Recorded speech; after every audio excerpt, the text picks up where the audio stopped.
नमस्कार, जय हिंद, जय भारत। भारतीय अवाम ताकत दल अपने भारतीय भाई बहनों अर्थात अपने देश भारत की जनता अर्थात अपने भारतीय अवाम से भारतीयता आधारित आपसी श्रद्धा, भारतीयता आधारित आपसी स्नेह, भारतीयता आधारित आपसी प्रेम, भारतीयता आधारित आपसी अखलाक मोहब्बत, भारतीयता आधारित आपसी सहयोग, भारतीयता आधारित आपसी सम्मान, भारतीयता आधारित आपसी एकता, भारतीयता आधारित आपसी भाईचारा तथा भारतीयता आधारित आपसी सद्भाव को समझने व उसे आत्मसात करके और उसे आत्मसात करके वैसा ही आचरण एवं व्यवहार करने हेतु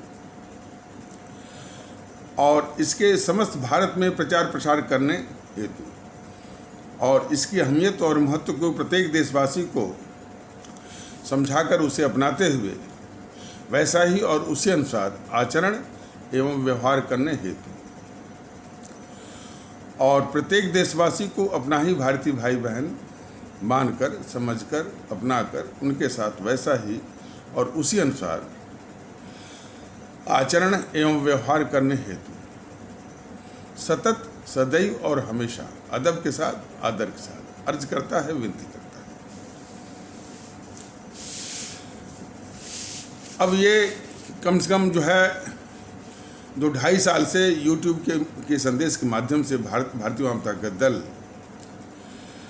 भारतीय एकता का एक अभियान चला रहा है, मुहिम चला रहा है और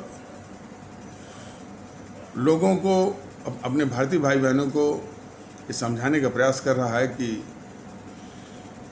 भारतीय समाज की मजबूती के लिए, हमारे भारत राष्ट्र की मजबूती के लिए, हमारे भारतीय भाई बहनों के यानी अमन, चैन और सुकून, सुख शांति के लिए, उनकी तरक्की के लिए और हमारी असली पहचान से हम रूबरू हों, इसके लिए भी जो है भारतीय एकता और भारतीयता का माहौल बहुत ज़रूरी है।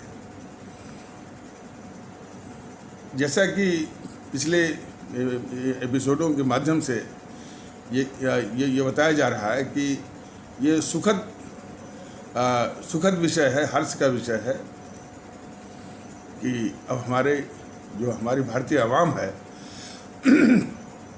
वो भी धीरे धीरे उसमें भी ये समझ विकसित हो रही है कि भारतीय एकता हमारे भारतीय समाज की समरसता के लिए और भारतीय समाज की मजबूती के लिए आवश्यक है।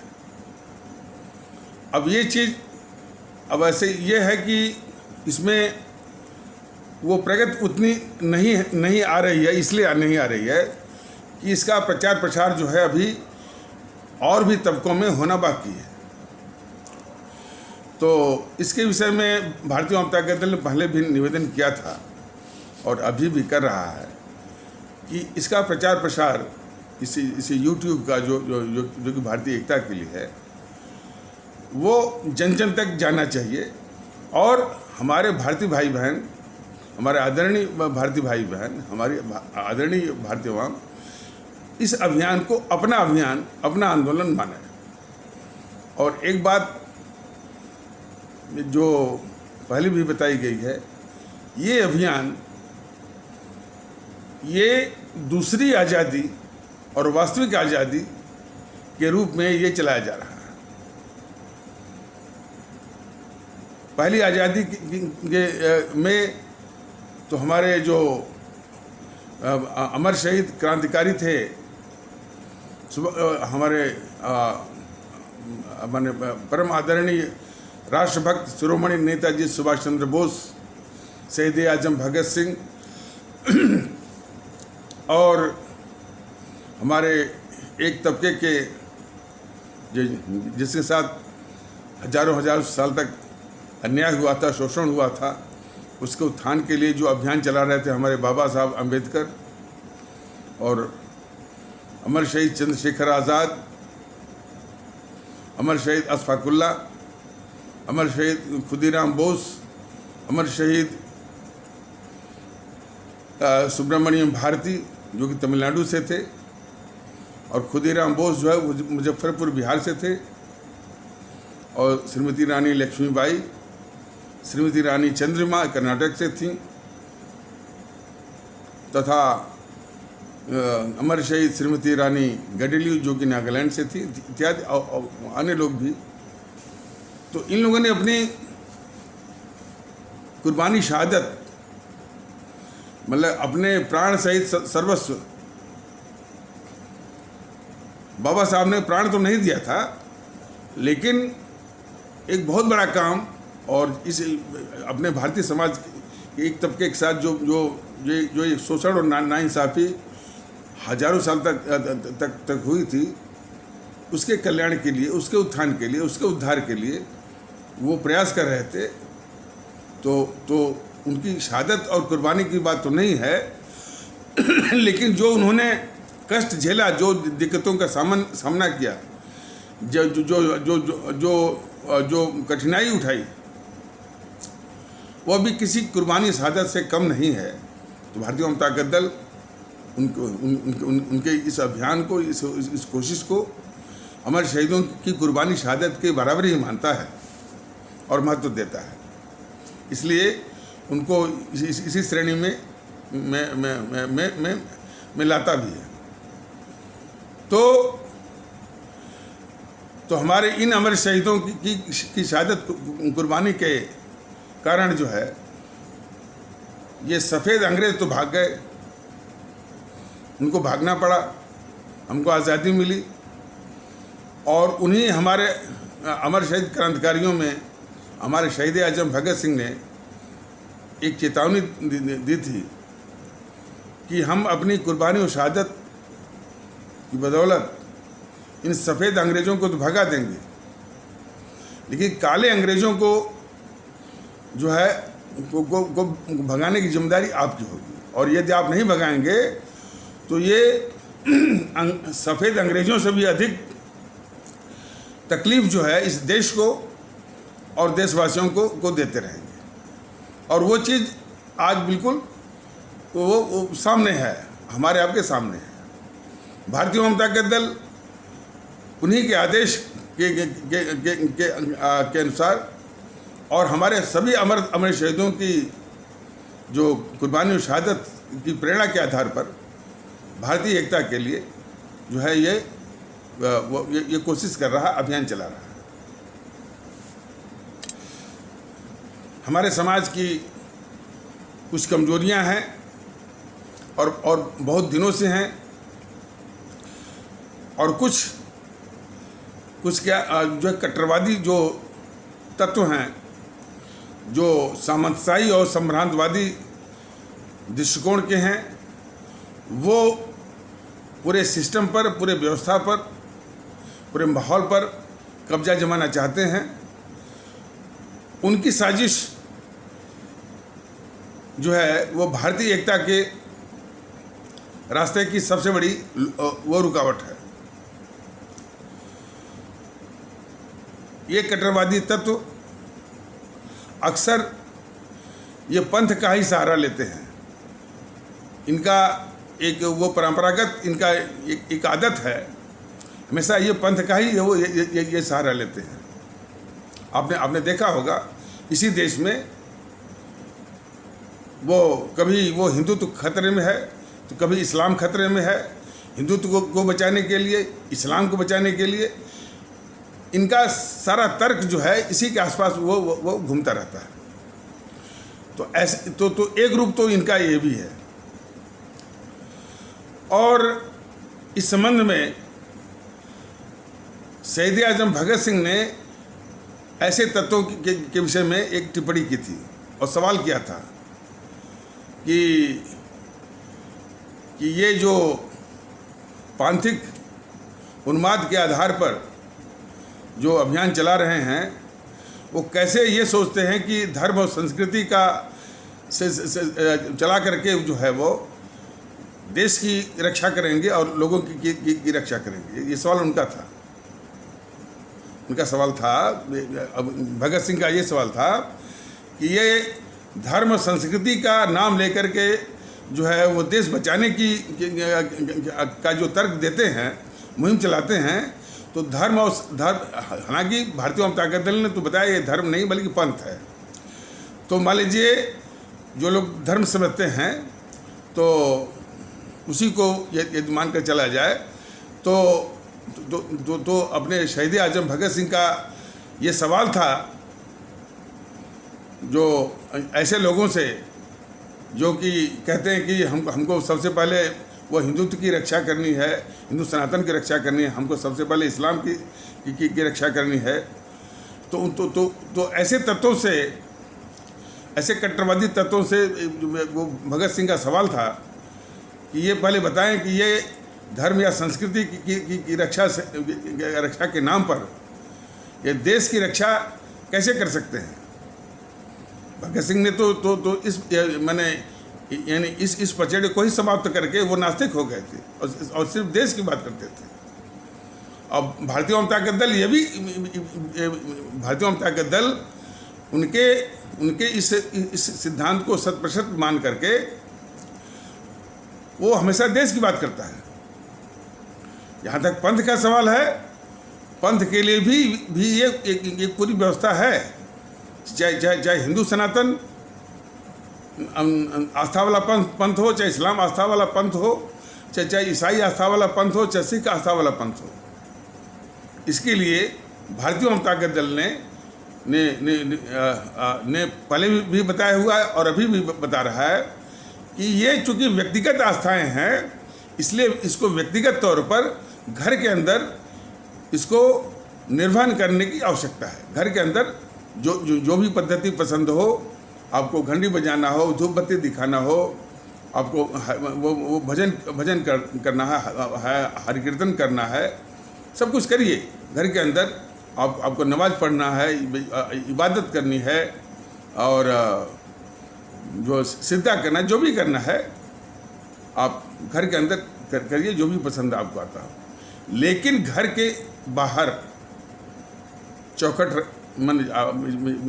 के बाहर आते ही या घर की चार दीवारी के बाहर आते ही ये सब कुछ आपके वहीं पर घर के अंदर ही छूट जाना है। जो हमारा सामूहिक जीवन होगा और जो आपसी जीवन होगा वो शुद्धतः राष्ट्रीय होगा, भारतीय होगा। उसमें किसी पंथ की कोई भूमिका कदापि नहीं होगी। उसमें इस बात की इजाज़त नहीं होगी कि कोई ये कह सके कि गर्व से कहो हम हिंदू हैं, ये बिल्कुल नहीं चलेगा। या गर्व से कहो हम मुस्लिम हैं, ये बिल्कुल नहीं चलेगा।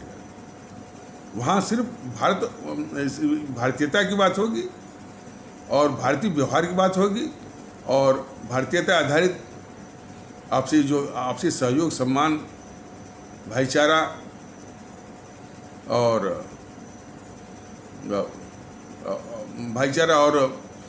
ये सद्भाव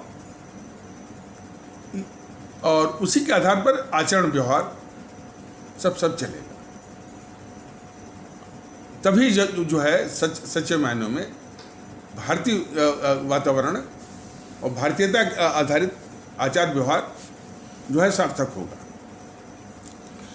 इतनी सी बात। और पंथ तो अलग अलग विश्वास हैं, व्यक्तिगत विश्वास है, उसको घर के अंदर निभाने की जरूरत है।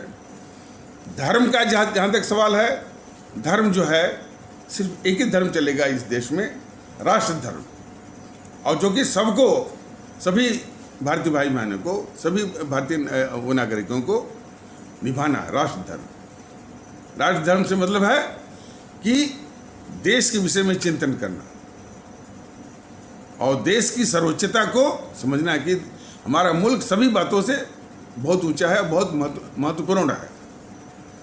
देश का अस्तित्व है तो देश का अस्तित्व है तो बाकी चीज़ों का भी अस्तित्व है। देश हमारा महफूज है तो बाकी चीज़ें भी वो महफूज हैं। और देश के बराबर, देश से बढ़कर के कुछ भी नहीं है। यदि हम खुदा को मानते हैं, हम ईश्वर को मानते हैं, हम वाहे गुरु को मानते हैं, हम गॉड को मानते हैं, उससे भी ऊंचा हमारा देश है। हमारे लिए जो है गीता है, रामायण है, वेद हैं, कुरान है, बाइबल है, गुरु ग्रंथ साहिब है, इससे भी ऊंचा हमारा मुल्क भारतवर्ष। ये इस तरह की भावना, इस तरह का जज्बा होने की आवश्यकता है। इसीलिए भगत सिंह ने सवाल किया था और भारतीय अवाम ताकत दल ये कहता है कि हमारा हिंदू सनातन जो हमारा पंथ है वो भी महफूज रहेगा, हमारा इस्लाम पंथ भी जो है वो महफूज रहेगा, हमारा ईसाई पंथ भी महफूज रहेगा, हमारा सिख पंथ भी हमारा सिख पंथ भी जो है महफूज रहेगा। और इस प्रकार जितने भी पंथ आधारित जो है आस्थाएं हैं वो सभी जो है महफूज रहेंगी। कब? जब हमारा ये मुल्क भारत राष्ट्र जो है महफूज रहेगा। लेकिन वो ये कहे कि पहले हम जो है वो हिंदू सनातन की रक्षा के लिए, उसको महफूज करने के लिए हम जो है वो भारत राष्ट्र के महत्व को पीछे करेंगे। यही तर्क जो है वो नामंजूर है। इसी पर जो है वो हमारे शहीद आजम भगत सिंह ने सवाल किया था। तो इस चीज़ को प्रत्येक जो है हमारे भारतीय भाई बहन ये समझें कि जो है अपने भारत राष्ट्र को मजबूत करना है, उसको महफूज करना है और इस महफूज और सुरक्षित भारत राष्ट्र के अधीन जो है सभी पंथ जो है वो सुरक्षित रहेंगे।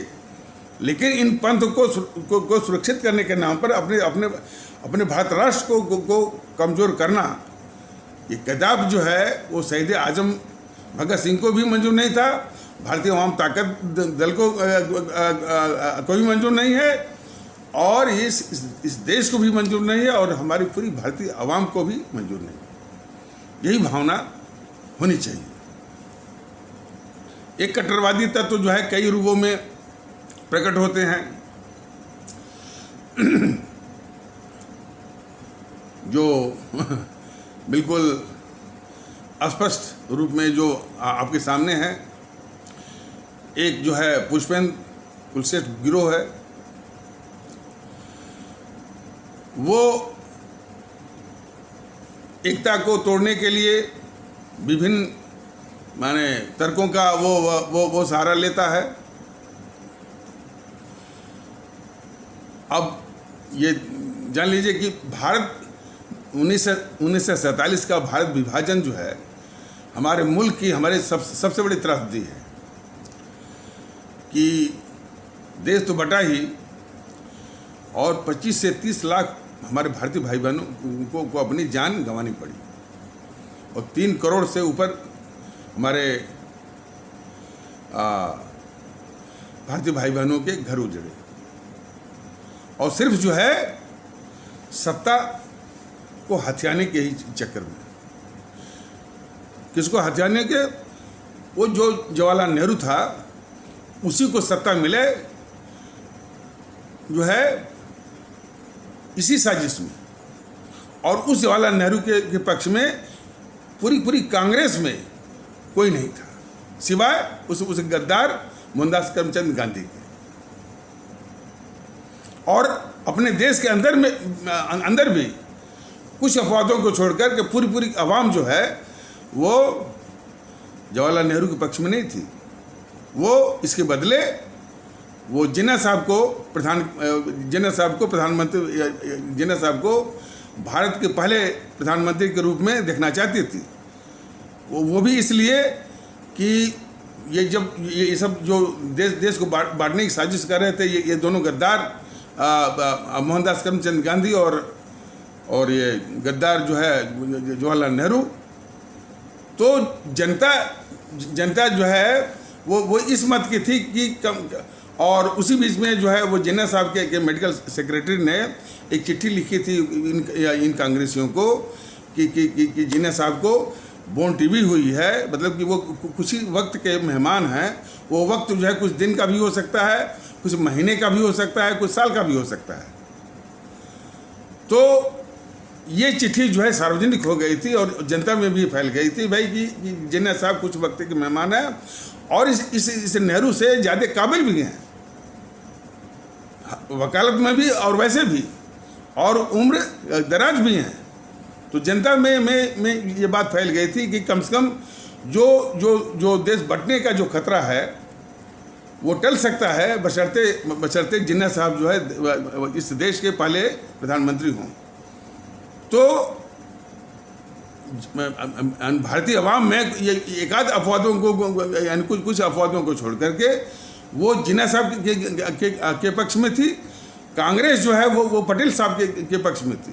इस नेहरू के पक्ष में कोई नहीं था, सिर्फ दो थे। एक वो गद्दार जो है मोहनदास करमचंद गांधी, और दूसरा जो है उसको पक्ष में बनाया गया था, या यह पक्ष में था वो उस समय का गवर्नर जनरल वो लॉर्ड माउंटबेटन। और गवर्नर जनरल लॉर्ड माउंटबेटन को भी बनाने में इसी की साजिश थी गद्दार जवाहरलाल नेहरू की। बताइए, देश आज़ाद हो गया तब भी जो है भारत का आज़ाद भारत का पहला गवर्नर जनरल वो अंग्रेज को ही इसने बनाया इस गद्दार जवाहरलाल नेहरू ने। तो ये देश का ये जो बताया जा रहा है कि सबसे बड़ा गद्दार था, और इन समूह ने मैंने जिस नेहरू के पक्ष में कोई था ही नहीं अपने देश में, उसको ये सत्ता पर बिठाने के लिए, सत्ता हथियाने के लिए, सत्ता पर कब्जा करने के लिए देश को बांट दिया। उनकी साजिश ये थी कि जो जिन्ना जो दावा कर रहे हैं इस प्रधानमंत्री पद के लिए, एक टुकड़ा काट करके उनके मुंह में डाल दिया जाए, उनका मुंह जो है वो बंद कर दिया जाए। और जिन्ना की सबसे बड़ी भूल थी कि जो भारत के प्रधानमंत्री पद का दावा कर रहे थे, उनको कदापि जो है एक टुकड़े पर जो है चुप हो गए, ये सबसे बड़ी भूल थी। उनकी भूल नहीं थी कि उन्होंने देश को बंटवाया।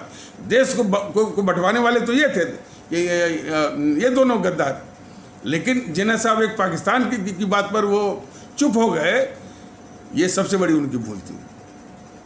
बल्कि भारत के प्रधानमंत्री पद का दावा जब उन्होंने किया था तो उसी दावे पर कायम रहते। तो भारत के विभाजन एक बहुत बड़ी इस मुल्क के लिए बहुत बड़ी त्रासदी है, और ये भारत जो है कभी भी नहीं भूलेगा। और इनके अपराधियों को भारत और इस देश की आवाम कभी न कभी हिसाब पूरा लेगी। उस गांधी से भी लेगी, जवाहरलाल नेहरू से भी लेगी, और उनके जो सिपह सालार हैं जो इस गांधी को राष्ट्रपिता के रूप में पुजवा रहे हैं, और इस गद्दार नेहरू को वो विजनरी प्राइम मिनिस्टर, भारत का आधुनिक निर्माता, और बाद में जो गद्दारों की एक श्रेणी चल पड़ी, वो जो इंदिरा गांधी भी थी इस देश की बहुत बड़ी दुश्मन और बहुत बड़ी खतरनाक गद्दार थी। राजीव गांधी भी बहुत खतरनाक दुश्मन और गद्दार था। बाकी तो इस आपके सामने है, सोनिया, राहुल और प्रियंका। तो कहने का तात्पर्य कि जो 1947 का जो हमारे देश का विभाजन हुआ, उसके लिए ये दो बड़े अपराधी, दो बड़े गद्दार जो है जवाहरलाल नेहरू और मोहनदास करमचंद गांधी को, इनके पापों को ढकने के लिए, छिपाने के लिए ये कट्टरवादी जो है, यानी बहुत बड़ी साजिशें अब तक ये करते चले आ रहे हैं। अब क्या तर्क देते हैं, और इन कट्टरवादियों से आप जरा कभी बात करिए कभी ये कहते हैं कि ये देश बढ़ गया तो अच्छा हुआ। क्या कहते हैं? देश बढ़ गया तो अच्छा है, कि कुछ तो पाप कटा, कुछ तो मुसलमान चले गए। इनके मुंह से कभी कोई निकलता है इन कट्टरवादियों से। खास करके शिवसेना से बात करिए, पुष्पेंद्र कुलश्रेष्ठ से बात करिए, तो वो एक बार जो है वो पुष्पेंद्र कुलश्रेष्ठ कह रहा था कि यदि भाईचारा था तो ये देश बटा ही क्यों। अब वो इस तथ्य को ढक रहा है कि भाईचारा तो था ही, इसमें कोई शक नहीं है। हिंदू मुस्लिम एकता सन 1857 का जो प्रथम हमारा महत्वपूर्ण संग्राम था, वो हमारी हिंदू मुस्लिम एकता पराकाष्ठा पर थी, पूरे शबाब पर थी, एक मिसाल थी, जिससे अंग्रेज भी जो है पूरा वो दहशत में आ गए थे, हिल गए थे। तो इसलिए हिंदू मुस्लिम एकता को तोड़ने के लिए उन्होंने सभी साजिशें की। साजिश के रूप में उन्होंने एक संस्था बनाई, जो है एक संस्था बनाई अंग्रेज एओ ह्यूम के द्वारा 1885 में। कांग्रेस जो है हिंदू मुस्लिम एकता हिंदू मुस्लिम एकता को तोड़ने के लिए ही जो है अंग्रेजों ने एओ ह्यूम के जरिए बनाई। और फिर जो इसके साथ साथ जो भूमिका वो निभाती रही, वो अंग्रेजी सरकार के लिए मुखबिर और दलाली का। हाँ, मुखौटा जरूर पहनी थी। देखिए, मुखौटा पहन लेना, स्टिकर लगा लेना, मैंने ठीक अपनी करतूतों के विरुद्ध ये जो है अपराधियों का एक हथियार है। तो और ये जो कांग्रेस की स्थापना की गई थी 1885 में, उसके चरित्र के उसके करतूतों के विषय में यदि कहा जाएगा तो विषय कहीं और भटक जाएगा। लेकिन वो मुखबिरी और दलाली के लिए जो थी, वो ये हकीकत जो है, माने उस कांग्रेस के जो या जेएनपीसी के जो पुराने हिस्टोरियंस थे, चाटुकार इतिहासकार थे, वो भी इस हकीकत को छुपा नहीं पाए। उन्होंने कबूला है, लेकिन थोड़ा सा सफिस्टिकेटेड लैंग्वेज में, थोड़ा सा मुलम्मेदार अल्फाजों के। उन्होंने ये कहा था कि कांग्रेस पर एक तोहमत लगता था कि वह अंग्रेजी सरकार की सेफ्टी वाल थी। तो सेफ्टी वाल मैंने एक बहुत बड़ा माने संदेहास्पद रोल होता है। तो ये एक कट्टरवादी सोच जो है, जो कि पुष्पेंद्र कुलश्रेष्ठ जिसका प्रतिनिधित्व करते हैं। तो एक बार वो कह रहे हैं महोदय कि जब भाईचारा था तो फिर ये देश बटा क्यों। यह भारतीय जनता दल पूरे देश को बताना चाहता है कि जो भारत पाकिस्तान का बंटवारा, वो हिंदू मुस्लिम का बंटवारा है ही नहीं। उसमें तमाम सर्वे भी बताते हैं कि जो है 90% से अधिक जो है हमारे इस्लाम आस्था वाले भारतीय भाई बहन, वो पाकिस्तान के पक्ष में बिल्कुल नहीं थे। पाकिस्तान के पक्ष में इस कांग्रेस ने ही जो है पहली बार नींव रख दिया 1909 में, जो कि अंग्रेजों ने एक इंडियन काउंसिल एक्ट लाए थे, जिसमें इस्लाम आस्था वाले भारतीय भाई बहनों के लिए एक अलग जो है मतदाता मंडल की व्यवस्था थी। उसको मान करके, उसको स्वीकार करके कांग्रेस ने 1909 में ही जो है पाकिस्तान की नींव रख दी थी। और जैसा कि पिछले एपिसोड में बताया गया है कि 1936 का जो चुनाव होता है, उसमें जो बंदर बांट होती है, और ख़ास करके जो महत्वाकांक्षी हमारे वो जो महत्वाकांक्षी जो हमारे हिंदू सनातन आस्था वाले भारतीय भाई बहनों के समाज से आते हैं, और इस्लाम आस्था भारतीय भाई बहनों के समाज से आते हैं, ऐसे महत्वाकांक्षी जो कि कांग्रेस में थे, और 1936 के प्रांतीय चुनाव में वो मैं जो जहाँ ये प्रांतीय सरकारें बनी, वो बंदरबाट, वो लालच और जो है जो माने उस महत्वाकांक्षा को पूरा करने में जो कमज़ोर पड़े उनको जो दरकिनार किया। दरकिनार कौन हुए? ये इस्लाम आस्था वाले भारतीय भाई बहनों के समाज के नेता लोग। तो ये उनकी सोच थी कि भाई कि अभी तो पूरी व्यवस्था अंग्रेज़ों की है और ये इतनी लालची हैं और हमको जो है वो दरकिनार कर दिए, मानी कम मलाईदार वाले विभाग को मंत्रालय हमको मिला। और जिस वक्त अंग्रेज चले जाएंगे और उसमें ये हमारा क्या हाल करेंगे, ये सोच करके वो जो महत्वाकांक्षी तबका था इस्लाम आस्था वाले भारतीय भाई बहनों का, ये उसकी देन है कि फिर वो अलग व्यवस्था के नाम पर पाकिस्तान, मतलब कि 4 वर्ष बाद 1936 के 4 वर्ष बाद पहली बार जो है मांग उठती है 1940 में। ये उसकी जड़ है। तो पाकिस्तान बनने की जड़ में ये कांग्रेस ही है, जिसने कि 1909 में उसकी नींव रख दी और 1936 में जो पहली बार उसको सत्ता मिली प्रांतीय चुनाव में, तो उसमें हिंदू सनातन आस्था वाले समाज, हिंदू सनातन भारतीय भाई बहनों के समाज से आने वाले जो नेतागण थे कांग्रेस के, वो अच्छे विभाग, मलाईदार विभाग अपने पास रख लिए, आपस में बांट लिए और जो है उद्यम भ्रष्ट भी हो गए थे। और हमारे इस्लाम आस्था वाले भारतीय भाई बहनों के समाज से आने वाले जो नेता थे और उनके हाथ जो है कुछ नहीं लगा। और फिर ये सोच करके कि भाई अभी तो पूरी व्यवस्था अंग्रेजों की है, जब अंग्रेज चले जाएंगे तो हमारा क्या हाल होगा, इस बात से बहुत दहशत में आ गए। उनके नीचे की ज़मीन खिसक गई। तब उन्होंने सोचा कि एक अलग व्यवस्था जो कि हमारा उनका खुद का हो, इसलिए उसके 1936 के 4 साल बाद 1940 में पहली बार जो है मांग उठती है पाकिस्तान। तो इस प्रकार जो है पाकिस्तान बनने की जड़ में ये कांग्रेसी है। लेकिन साजिश को देखिए, ये सब पूरा हुआ, ये पूरा वो नज़रबंदी वाला ये माहौल बनाया है।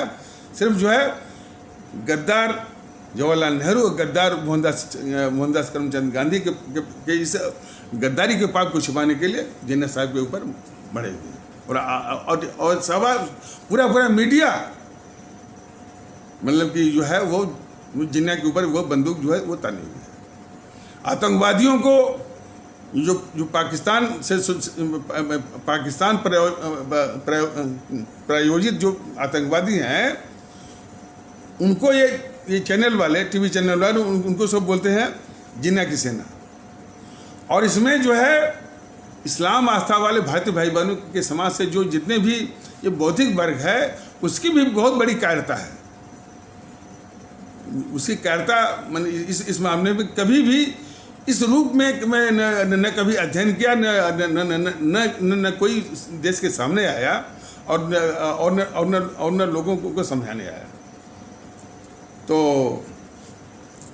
और सिर्फ इस्लाम आस्था वाले भारतीय भाई बहन के समाज से नहीं, बल्कि दूसरे समाजों से भी। और आवाज़ आई तो इक्का दिक्का छिटपुट, लेकिन संगठित रूप में नहीं आई। तो ये देश को जानना जरूरी है कि देश का बंटवारा हिंदू मुस्लिम के आधार पर नहीं हुआ था। देश का बंटवारा जो है, बंटवारे में जो है वो जिन्ना साहब का हाथ नहीं था। देश को बांटने वाले यही दो गद्दार थे, वो जवाहरलाल नेहरू और गद्दार जो है मोहनदास करमचंद गांधी। और इसी जवाहरलाल नेहरू की जो मंडली ने एक उससे भी बड़ी साजिश करके ये पूरा इल्ज़ाम जो है जिन्ना साहब के मत्थे मरने का एक बहुत बड़ी साजिश की। तो हिंदू मुस्लिम के आधार पर यह देश नहीं बटा था। सत्ता की छीना झपटी का जो सत्ता हथियाने के साजिश में ये दोनों गद्दार इस देश को बांटे थे। तो भाईचारा की परम आवश्यकता है। हिंदू मुस्लिम के बीच में भाईचारा की बहुत आवश्यकता है। और एक बात जो पहले भी बताई गई थी कि हिंदू मुस्लिम एकता हमारी भारतीय एकता की रीढ़ की हड्डी है, वो स्पाइनल कार्ड है, मेरुदंड है भारतीय एकता की। इसलिए हिंदू मुस्लिम एकता को तोड़ने के लिए अंग्रेज भी सक्रिय थे और उन्होंने यानी कई साजिशें की और अपने शासनकाल में इस तरह की वो तंजीमें भी बनवाए। सबसे पहले कांग्रेस बनवाया 1885 में, और 1885 में अंग्रेजी सरकार ने एक अंग्रेज के द्वारा ही वो बनवाया, तो हिंदू मुस्लिम एकता को तोड़ने के लिए। दूसरा वो मुस्लिम लीग बनवाया 1906 में। तीसरा हिंदू महासभा 1921 या 22 में। चौथा आरएसएस। ये सब की सब जो तंजीमें बनाई गई सिर्फ हिंदू मुस्लिम एकता को तोड़ने के लिए। ये बहुत बड़ी वो साजिश है। तो हमारे सभी आदरणीय भारतीय भाई बहन इस बात को बड़े गौर से देखें कि ये सब वो तंजीमें आज भी हिंदू मुस्लिम एकता को तोड़ने के लिए विभिन्न रूपों में और विभिन्न तर्कों के आधार पर आज भी सक्रिय है। तो ये जो हिंदू सनातन आस्था वाले भारतीय भाई बहनों की समाज के जो कट्टरवादी तत्व हैं, जैसे कि ये पुष्पेंद्र कुलशेष गिरोह जो है, तो ये जो माने देश को बांटने वाले जो दो बड़े अपराधी ये जवाहरलाल नेहरू और मोहनदास करमचंद गांधी को बड़ी सफाई से बचाते हैं। कुछ नमूने आपको बता रहे हैं, थोड़ा बहुत वर्णन कर देंगे नेहरू का, ताकि लोगों को ये विश्वास हो जाए कि भाई ये नेहरू के आलोचक हैं, लेकिन उनके असली पाप को वो ढकेंगे। जो उन्होंने देश को बांटा और देश विभाजन जो है ये सबसे बड़ा अपराध था। तो इसके बाद जो है दो चार वाक्य बोलेंगे नेहरू हुए चाहे मोहनदास करमचंद गांधी के विषय में, और फिर ये सब जो है इस्लाम आस्था पर आक्रमण में घुस जाएंगे। इस्लाम आस्था पर आक्रमण बस वो करने लगेंगे। फिर या माने गजवाए हिंद आएगा, दारुल इस्लाम आएगा, ये है वो है। ये आबादी बढ़ा रहे हैं, ये कब्जा कर लेंगे, फलाने ढिकाने, इसी तरह की गंदगी जो है वो फैला रहे हैं। लेकिन ये इतना जरूर हमारे आदरणीय भारत भाई समझें कि ये जो मुहिम इस तरह के कट्टरवादियों का जो वो है, ये जो इस देश की खतरनाक जो तंजीम है, जो कि जेएनपीसी है, गांधी नेहरू परिवार चांडाल चौकड़ी काकस वाम दल, इस देश की बहुत ही खतरनाक किस्म की ये तंजीम है। हालांकि वो राजनीतिक दलों के वेश में है। ये उनके मंसूबों को, ये उनका मंसूबा है कि हमारा भारतीय समाज हमेशा बिखरा रहे, टूटा रहे और जो है कमज़ोर रहे, ये उनका मंसूबा है।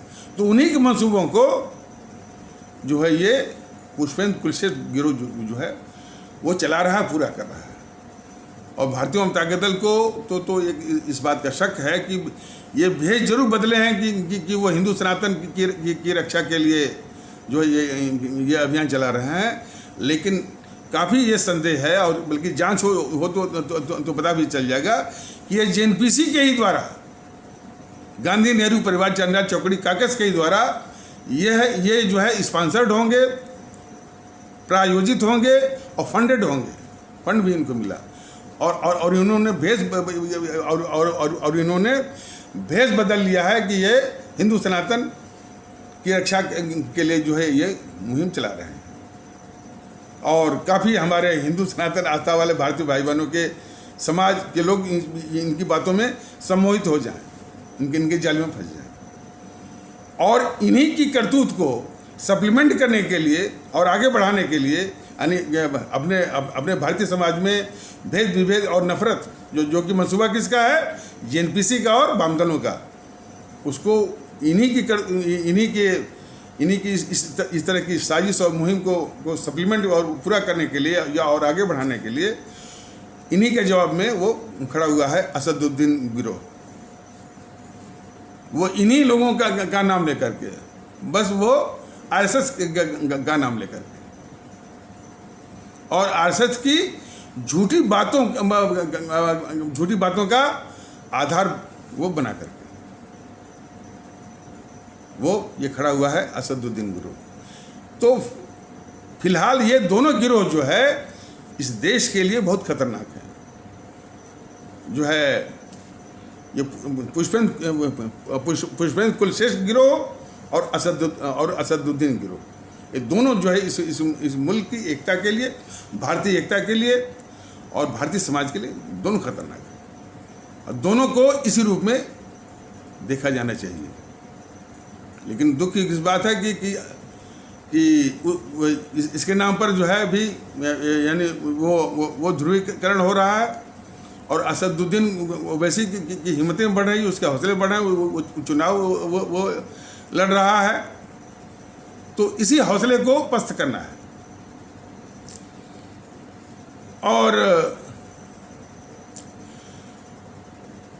और इनके दुष्प्रचार का जो कुछ असर हुआ है, यानी जो असर है वो भारतीय एकता के मुहिम में बाधक है। अब जैसे कि एक बार भारतीय आम ताकत दल के पदाधिकारी से बात हो रही थी और कोई व्यापारी थे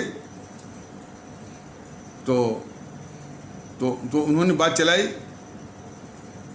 तो वो तुरंत वो ये कह रहे थे कि भारतीय आम ताकत दल जो सभी राजनीतिक दलों का पजामा फाड़ रहा है। अब देखिए ये मानसिकता विकसित की गई है कि भारतीय आम ताकत दल सभी राजनीतिक दलों का पजामा फाड़ रहा है। उनमें ये समझ का बहुत बड़ा अभाव है कि ये राजनीतिक दल इस देश के अभिशाप हैं, इस देश की नींव को खोद रहे हैं, इसकी जड़ को खोद रहे हैं।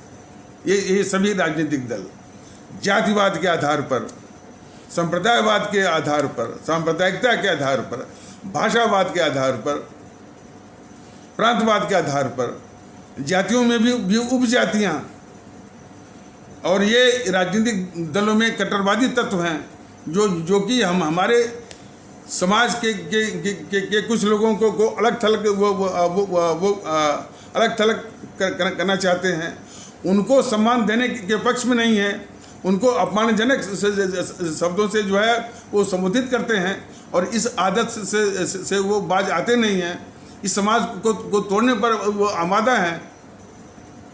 तो ये सारी शक्तियों को भारतीय आम ताकत दल बता रहा है और ये भी कह रहा है कि भाई कि भारतीय समाज की मजबूती के लिए, भारतीय समाज में समरसता के लिए और भारतीय समाज में भारतीयता आधारित आपसी सद्भाव, श्रद्धा और आपसी सम्मान के लिए जो है भारतीयता का माहौल बहुत ज़रूरी है और उतना ही ज़रूरी है कि इन सारी शक्तियों का भारत की पावन धरती से उसकी समाप्ति, उसको ये प्रचारित जो है वो किया गया है कि भारतीय आम ताकत दल इन राजनीतिक दलों का पजामा फाड़ रहा है।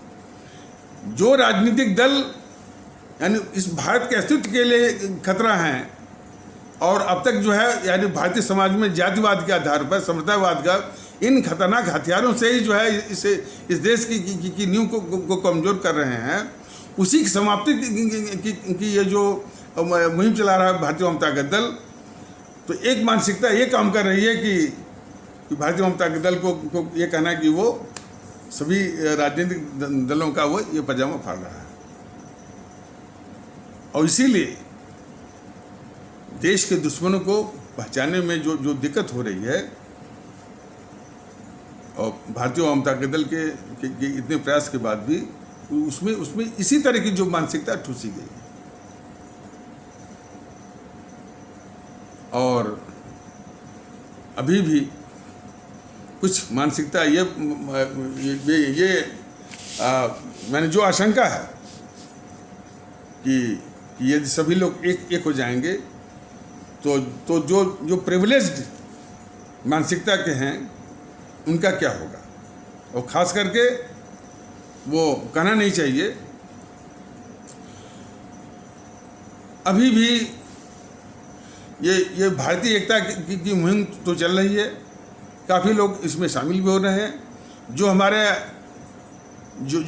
भारतीय समाज का वो तबका जो कि अपने को उपेक्षित समझ रहा था, वो इसमें आने को उपेक्षित समझ रहा था।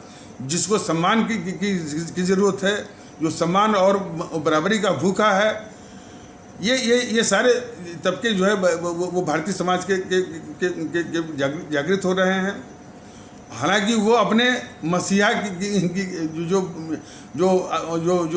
माने जातियों और उपजातियों में तोड़ करके जो मसीहा बने हुए हैं, अनुप्रिया पटेल, संजय निषाद और प्रकाश राजभर जैसे तमाम हैं, तो उनके मोह माया जाल से भी बाहर निकल करके भारतीय माहौल में आने को इच्छुक हैं और इच्छा बता रहे हैं। लेकिन एक मानसिकता जो फैलाई गई है अभी भी, हालांकि भारतीय जनता दल जाति का नाम लेना ये सही नहीं मानता, अनुचित मानता है, लेकिन रोग को बताने के लिए, समस्या को बताने के लिए कभी कभी इसका संदर्भ जो है देना आवश्यक हो जाता है। तो अभी भी खास करके हमारे ठाकुर या क्षत्रिय या राजपूत कहे जाने वाले, ब्राह्मण कहे जाने वाले और व्यापारिक वर्ग का अभी कुछ तबका बाकी है जहाँ की उसमें समझ ये देना कि भाई, जहाँ की उसमें ये समझ विकसित होना कि भारतीय एकता बहुत ज़रूरी है और सभी लोग यदि एक साथ होंगे, बराबर होंगे, तो उसमें सबका हित है, देश का हित है।